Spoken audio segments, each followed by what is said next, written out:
Bonjour à tous, bienvenue sur l'analyse d'une nouvelle stratégie CFD Performance. Aujourd'hui, nous allons regarder une stratégie sur l'or et elle s'appelle dans notre portefeuille Onyx. Alors comme d'habitude, je commence avec une analyse rapide du marché de l'or sur lequel nous allons trader pour voir à quel point c'est important pour analyser une stratégie. Donc depuis 2004, pendant 9 ans, on a eu un marché haussier jusqu'en septembre 2011. Ensuite, on a eu une phase de transition qui a duré 1 an. On constatera que beaucoup de stratégies ont continué de se comporter mieux à la hausse qu'à la baisse dans cette phase-là, alors que c'est loin d'être évident sur le graphique. Et puis depuis octobre 2012, on est clairement dans un marché baissier.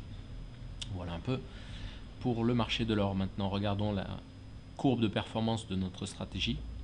Alors, c'est une courbe assez hallucinante. Ça fait partie d'une des meilleures stratégies que nous avons sur l'or.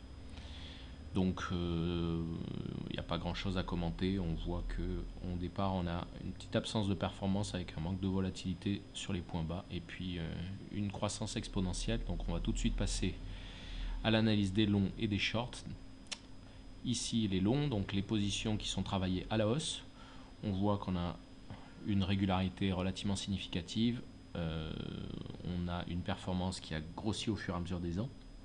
Et puis même après les points hauts de marché, on s'aperçoit que maintenant que le marché est clairement baissier, les longs ne sont pas vraiment troublés. On arrive quand même à avoir une performance horizontale.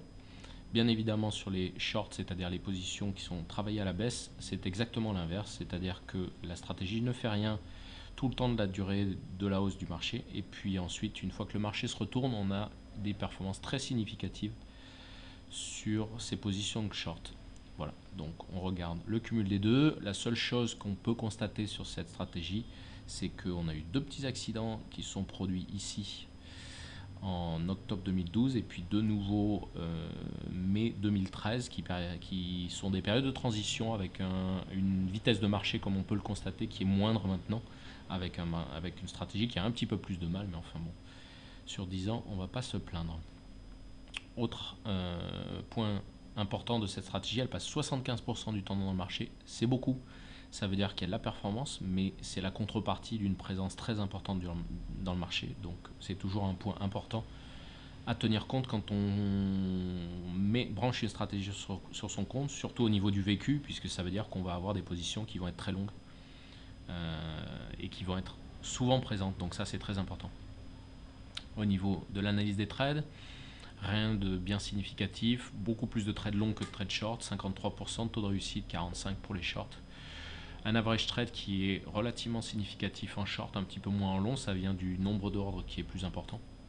Voilà, avec des largest winning qui sont en phase avec ce qu'on a sur d'autres stratégies. Donc rien d'extraordinaire, on peut s'apercevoir qu'on a des gestions du risque extrêmement courtes sur les shorts, c'est un des points forts de cette stratégie. Voilà. On revient sur la courbe générale. Donc c'est une stratégie qui passe beaucoup de temps dans le marché. Le marché est plus mou depuis 18 mois, donc elle se comporte un petit peu plus mollement. Mais c'est quand même très intéressant. Donc maintenant on va regarder ici une période sur laquelle elle s'est très bien débrouillée. Donc bien évidemment, comme je l'ai dit, c'est une stratégie qui est beaucoup dans le marché. Donc comme vous pouvez le constater ici, elle enchaîne les positions les unes après les autres. On avait une première position short ici. Heureusement que le marché est revenu pour lui permettre de sortir sur un nombre de barres. On a une accélération haussière, elle rentre dans le sens de la tendance. La tendance est confirmée, elle rentre à nouveau. Ici, on a une autre tendance haussière, mais qui sort par une petite perte, avec ici un nouveau gain. À nouveau une tendance haussière et à nouveau une tendance haussière. Donc c'est une stratégie qui va être très très forte pour accompagner les tendances. A l'inverse, il me semble que la période juste après était beaucoup moins profitable. Voilà, on va regarder ça, ce qu'on a ici. Donc de nouveau, typique, un marché très choppy, c'est-à-dire avec des accélérations hausse-baisse qui entraînent des faux signaux. Donc on a ici un premier signal de baisse et puis derrière le marché monte, on a un signal de hausse, le marché baisse, de nouveau un signal de hausse, le marché baisse.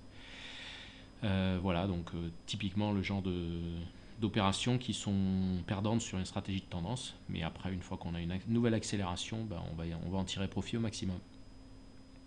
Voilà pour la stratégie diamant. Donc c'est une des stratégies les plus intéressantes et voilà, et en espérant que d'ici quelques semaines, on puisse la brancher en plus avec la gestion de volume, ce qui en fera vraiment une stratégie des plus intéressantes. Voilà, à bientôt pour l'analyse d'une nouvelle stratégie.